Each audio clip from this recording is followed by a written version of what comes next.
And welcome to the Health Links podcast. I'm your host, DJ Thatcher. This podcast is brought to you by the Health Links family of services. Our mission here is to engage in conversations about the health and the medical landscape of South Carolina so that we're all better informed. And as a reminder, our podcasts are now all video-based, so you get to see our guests and maybe some pictures or video that we include as well. Hey, our focus on this episode is on women's health and actually a kind of a niche area of women's health. I'm joined by Dr. Elizabeth Eldridge from the BodyWorks Women's Health and Wellness in Greer, South Carolina. And Elizabeth, welcome to the podcast. Thank you for having me, DJ. I appreciate it. Absolutely. Now, first of all, hey, it is Dr. Elizabeth Eldridge, and it's interesting in that I guess many people are not aware that that physical therapists and pharmacists and nurse practitioners, those educational programs now are all PhD based, aren't they? Yes. So I have my doctorate in physical therapy. That's what the DPT at the end of the name is. And physical therapy has gone the way of a clinical doctorate. And that is because we are now practicing more autonomously, so we can see patients directly. We don't have to have referrals now to be seeing our patients. So patients can come see us right away if this is something that they are needing or are interested in. Well, good for you. Well, listen, tell us about your practice here at BodyWorks Women's Health and Wellness. What's that all about? So BodyWorks Women's Health and Wellness was started by Dr. Ashley Denoy. She's the owner, and we actually just celebrated our 5th anniversary. So we are 5 years old now. Yeah. And I am one of the physical therapists. We have 3 treating physical therapists, and we are all specialized in the field of women's health or pelvic health, or sometimes people call us pelvic floor physical therapists. So we have a little bit of a name crisis there, but all of those mean the same thing. So we all have additional training outside of our doctorate in physical therapy to specialize in pelvic floor conditions or conditions that can be improved by treating the pelvic floor or the deep core. So we are a practice that specifically specializes in treating women. A lot of times people think of our kind of practice for people who are pregnant or postpartum, but we do also treat women in all ages and stages. So even people who have never been pregnant or never want to be pregnant, or women who are going through menopause or postmenopause, all ages and stages for women. Wow. Now, many of our listeners obviously are from the lay public. We also have a lot of health practitioners who listen. And I bet that many people, including some of our fellow health practitioners, are not aware that there are physical therapy practices that specialize in women's health. Is that something relatively unique in the profession or not?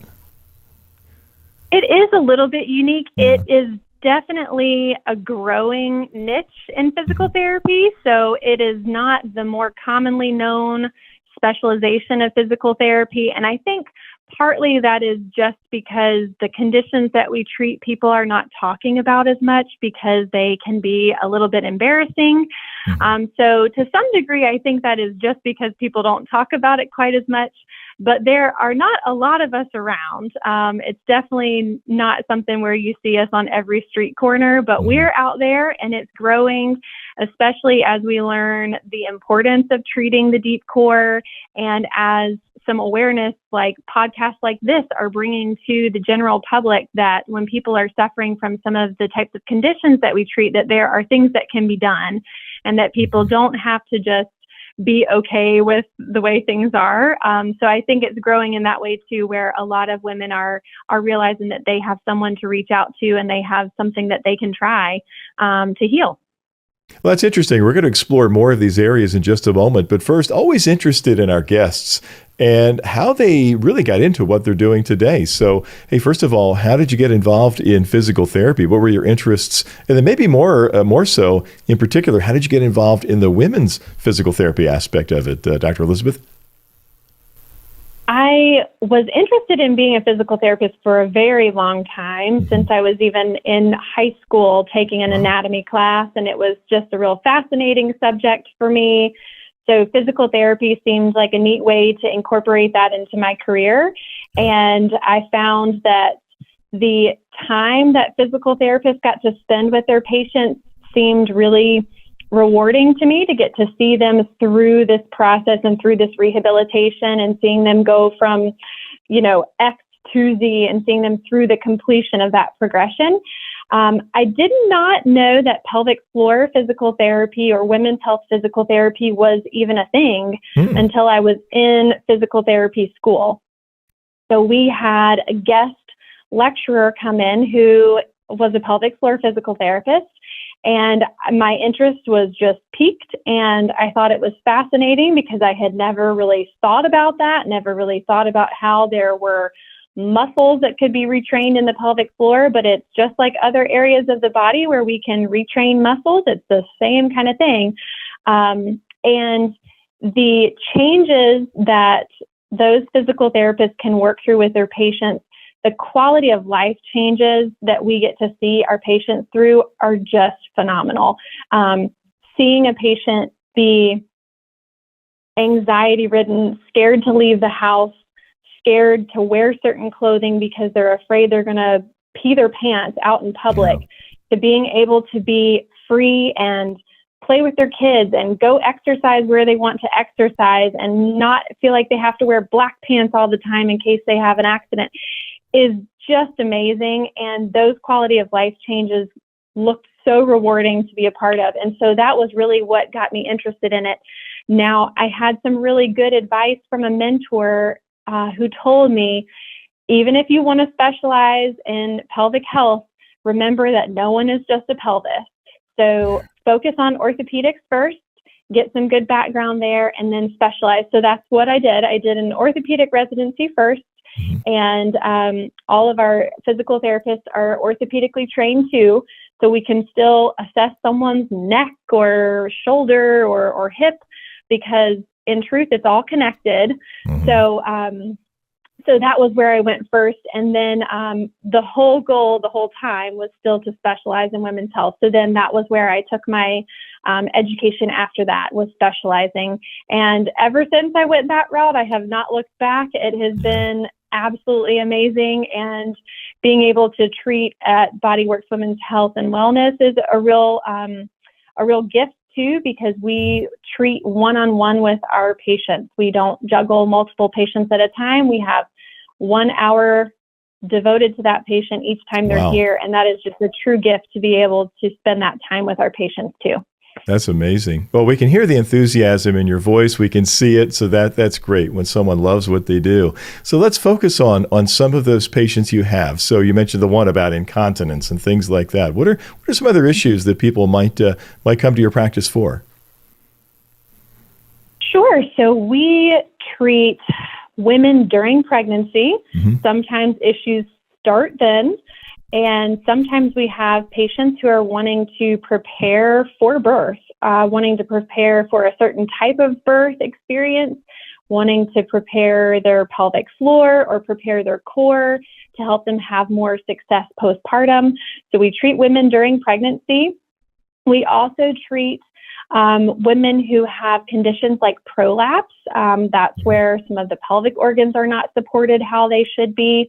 We treat women for different types of incontinence issues, urinary incontinence, so bladder leakage, also bowel incontinence, also issues of the bladder like frequency or urgency, where maybe there's not actually leakage with it, but they feel kind of chained to the bathroom because they're constantly having to go.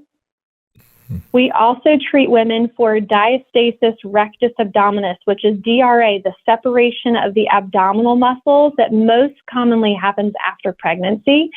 And this is something that sometimes surprises people because it's an abdominal condition. But the reason why it kind of falls into our practice is because one of the ways that you treat that is actually making sure that the pelvic floor muscles are strong and doing what they're supposed to do. So it all is encompassed in rehabilitating that deep core. We also treat conditions that are pain conditions of the pelvis, like pubic symphysis pain right there in the front, or SI pain, or pain literally in your butt, or pain in the area that would touch a saddle if you were sitting on a horse, or things like pain with intercourse or not being able to have a gynecological exam. Those all fall in our wheelhouse too. And we also do an ultrasound treatment for clogged ducts. So breast health, certain conditions fall in our wheelhouse as well. So women who are lactating and have clogged ducts or recently had mastitis, those women are also walking through our doors as well. And since all of our therapists are orthopedically trained, we also treat some of the joints in between.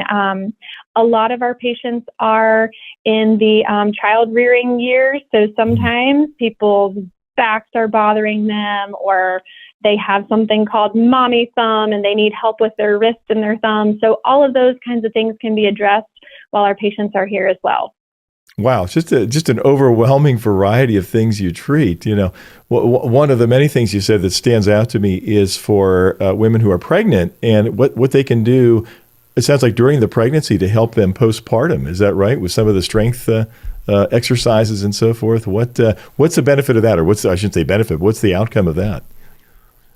Yes, so we are all about advocating for proactive care and not always being reactive and waiting until things get bad, right? So we're recommending for women to come in during their pregnancy, go ahead and connect with their deep core, understand how to strengthen those muscles.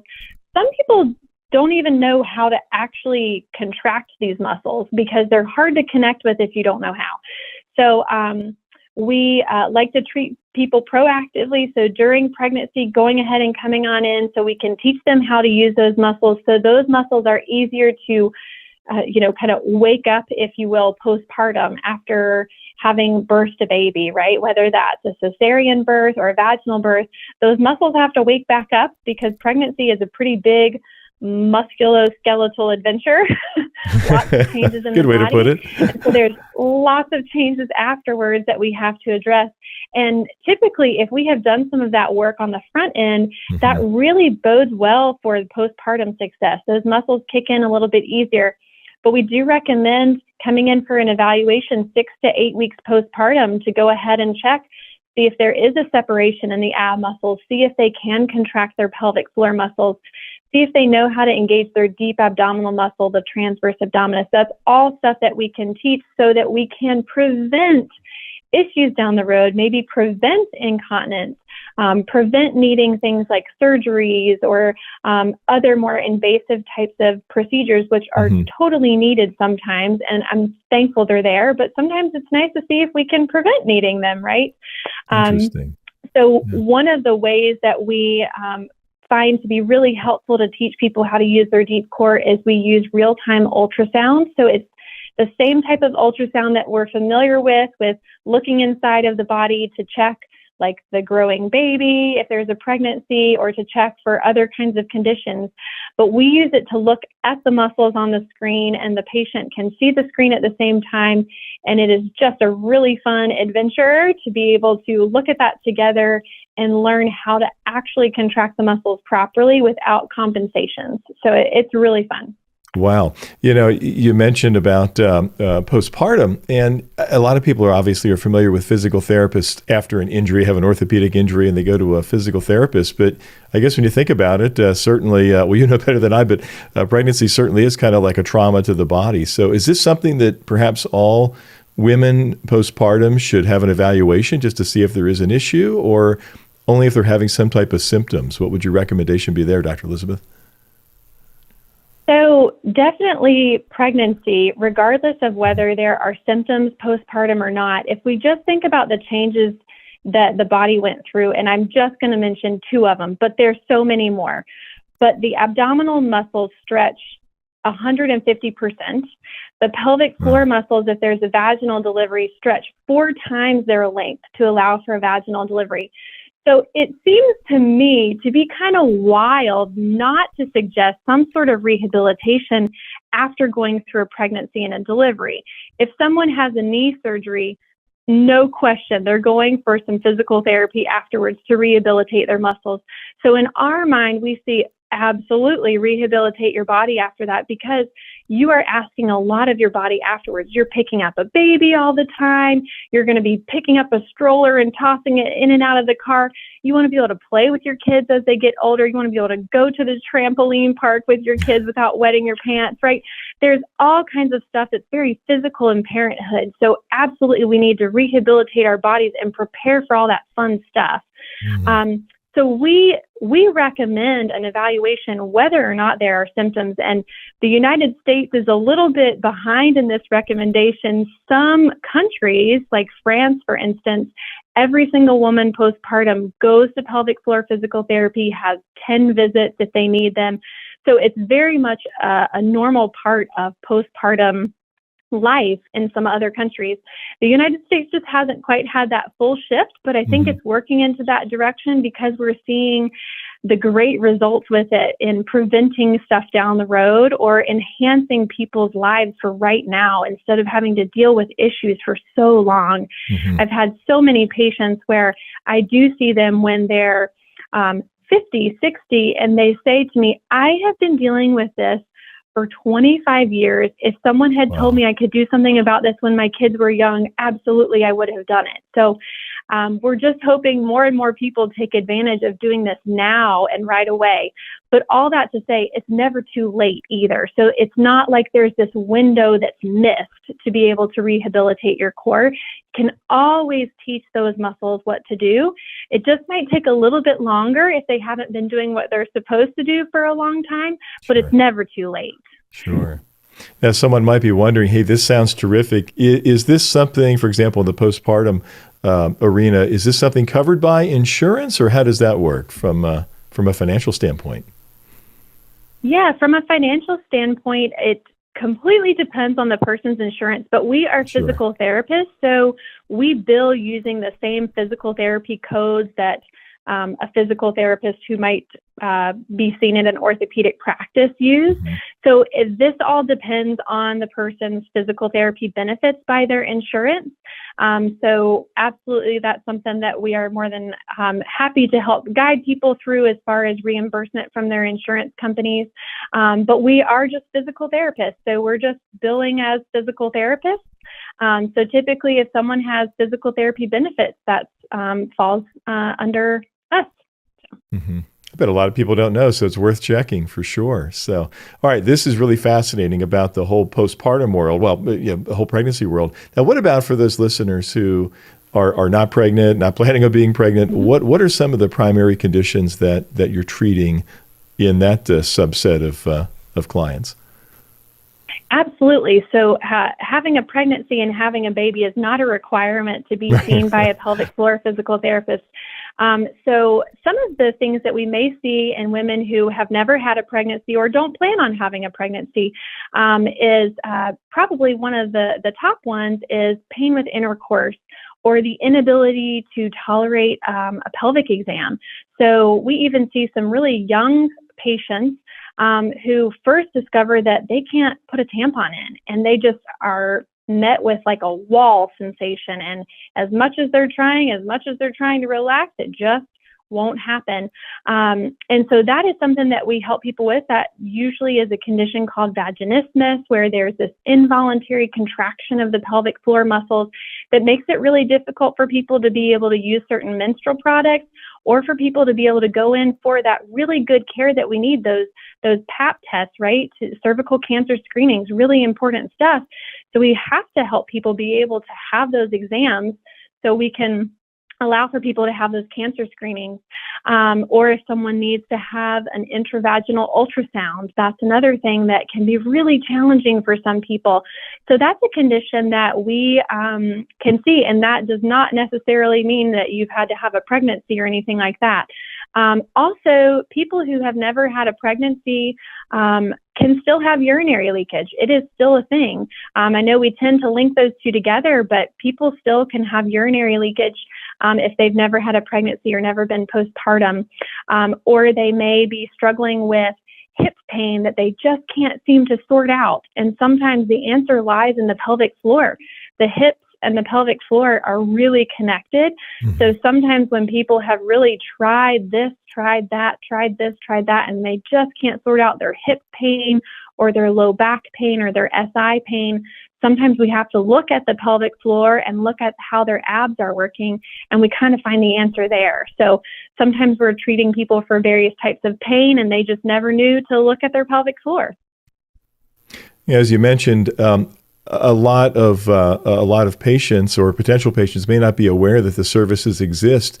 What about within the healthcare community, though? Is there a pretty good awareness among primary care practices and gynecologists that you provide this type of service, or is more education needed there as well?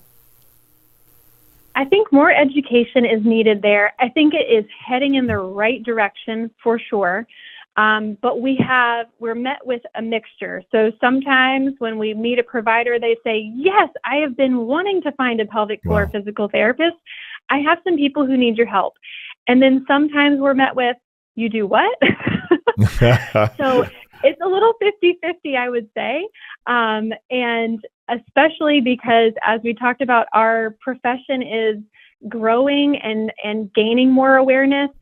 We can see that awareness is still needed even in the healthcare community. So it's a little mixed bag right there, but we're excited to meet anybody or talk with anybody who wants to learn more about what we do, because we are here to help you help your patients. So, Sure. Sometimes there's nothing more that provider can do, and they need to refer out to the person who has the expertise in the musculoskeletal area, and that's us.